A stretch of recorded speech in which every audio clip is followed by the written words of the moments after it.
Sir, it's no secret that Senator Judges Alan Peter Cayetano and Pia Cayetano have been critical of NBI Director Melvin Matibag way before he takes the stand later on today.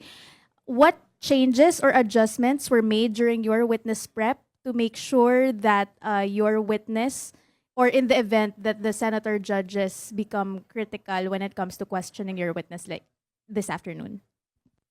Well, I would like to speak for the team that is in charge of the grave threats. So hindi po ako directly involved doon. But I know that they have done all the preparations necessary for the presentation of their evidence.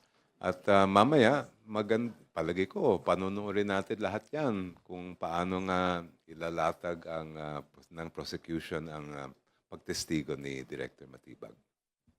Jay? So, Katrina, I think what's clear is whatever grievances or issues that they may seem to have, no, against Director Matibag, it appears these matters are completely separate from the issues at hand. No? Kung ano itong magiging laman ng kanyang testimonya, which is again, yung masusing investigasyon na ginawa ng NBI paukol dito sa pagbabantang ginawa ng Vice Presidente laban sa Presidente. So, of course, we respect their right to pose any questions that they think may be appropriate to the witness. No? But at the same time, naniniwala kami, mahalaga dito yung magiging testimonya niya. No? Paukol dito. Dahil ito naman yung magiging relevant and material dito sa impeachment proceedings na ito.